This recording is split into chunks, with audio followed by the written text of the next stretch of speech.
अगर आपने इसके पहले वाले सीजन के एपिसोड्स नहीं देखा है तो पहले उसे देखो, वरना आप पूरी स्टोरी नहीं जान पाओगे। उसका प्लेलिस्ट का लिंक आपको ऊपर आई बटन या फिर नीचे डिस्क्रिप्शन पे मिल जाएगा, जाके देख लीजिए। अब हम चलते हैं सीजन 2 के पहले एपिसोड की ओर।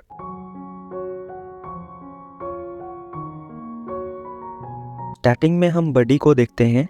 वो बर्फ के एक खाई में एक पुराने शिप को ढूंढती है जिसके अंदर बहुत सारे लाशें पड़ी हुई होती हैं, पर एक लाश के ऊपर एक बड़ा सा पर्पल फूल होता है और उसके हाथों पे एक डायरी भी था जिसमें कुछ तो लिखा हुआ था और एक डियर की तस्वीर भी बनी हुई थी। तभी अचानक से बडी की ट्रिप वायर अपने आप चालू हो जाती है और वो ऊपर खींची चली जाती है। फिर ऊपर पहुंच के वो वहां पे एक डियर के पैरों के निशान देखती है। अब हम गस और वेंडी के साथ बाकी हाइब्रिड्स को देखते हैं।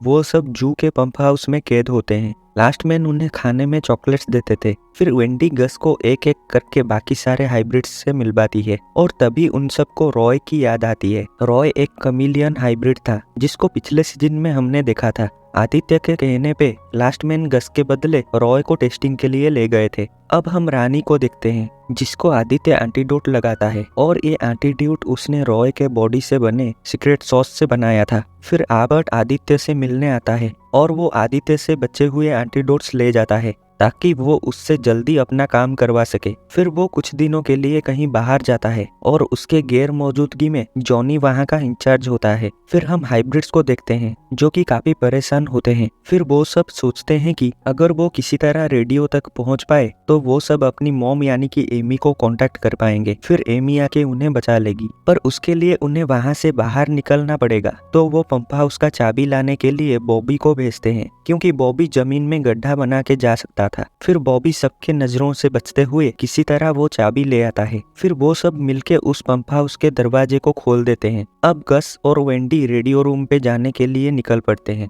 फिर वो दोनों लास्ट मैन से चिपते हुए रेडियो रूम तक पहुंच जाते हैं और वेंडी रेडियो से एमी को कांटेक्ट करती है, पर उन्हें कोई जवाब नहीं मिलता। तभी वो दोनों रॉय की डेड बॉडी को देखते हैं जो कि एक कैप्सूल के अंदर रखा गया था और उसे देख के ये दोनों बहुत घबरा जाते हैं। अब वेंडी फिर से रेडियो यूज करने जाती है तो जॉनी आके उसे पकड़ लेता है। फिर जॉनी उनसे पंप हाउस की चाबी ले लेता है और बॉबी के गर्दन पे एक लॉक लगा देता है ताकि वो फिर से गड्ढा ना खोद पाए। फिर हम आबर्ट और उसके आर्मी को देखते हैं जो कि लोलैंड के टेरिटोरी में होता है। वहाँ हम डच नाम के एक बंदे को उसके आदमियों के साथ देखते हैं। शायद ये इलाका इन्हीं का था और आबर्ट उसी से मिलने यहाँ आया था, पर उनमें किसी बात को लेकर बहस होती है और डच अपने आदमियों के साथ वहाँ से चला जाता है। अब हम गस और वेंडी को देखते हैं जो कि रॉय को लेकर दुखी होते हैं। तभी वहाँ जॉनी आता है और गस को ले जाता है। फिर वो लोग गस को लेके आदित्य के पास जाते हैं।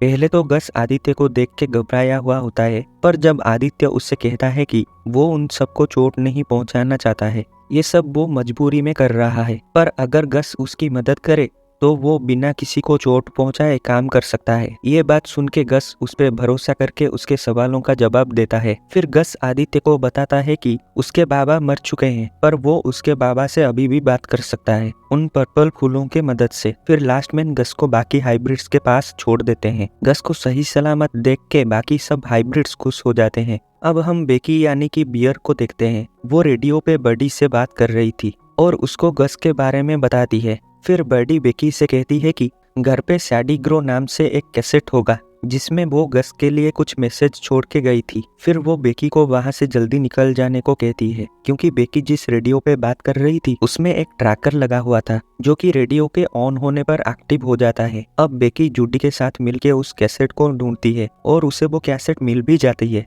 मगर तभी वहाँ लास्ट मैन पहुंच जाते हैं तो जूडी बेकी को उस कमरे में बंद करके उसे वहाँ से चले जाने को कहती है और खुद एक फायर गन लेके लास्ट मैन को रोक के रखती है ताकि बेकी को वहाँ से निकलने के लिए वक्त मिल जाए। अब बेकी छत से होके वहाँ से निकलने की कोशिश करती है, मगर एक लास्ट मैन उसे पकड़ लेता है। फिर उन दोनों में हाथापाई होती है और वो लास्ट मैन नीचे गिर के बेहोश हो जाता है। उसके बाद बेकी भी नीचे गिर के बेहोश हो जाती है और वो रेडियो भी टूट जाती है। फिर कुछ देर बाद बेकी को होश आती है तो वो देखती है कि वो घर अब पूरी तरह से जल चुका था और जूडी की कोई खबर नहीं थी। फिर बेकी वहाँ से चली जाती है। उधर लास्ट मैन हाइब्रिड्स को खाना देते हैं। फिर गस को उस खाने के अंदर उसका टेडी डॉग मिलता है और वो उस डॉग को देख के समझ जाता है कि बिग मैन यानी कि टॉमी अभी भी जिंदा है और वेंडी को उसमें से एमी की महक आती है। तो वो दोनों समझ जाते हैं कि टॉमी और वेंडी की मॉम एमी दोनों साथ में हैं। इस बात से वो दोनों खुश हो जाते हैं और इसी के साथ ये एपिसोड यहीं पे खत्म होती है। अगर आपको वीडियो पसंद आई तो वीडियो को एक लाइक और चैनल को सब्सक्राइब कर देना।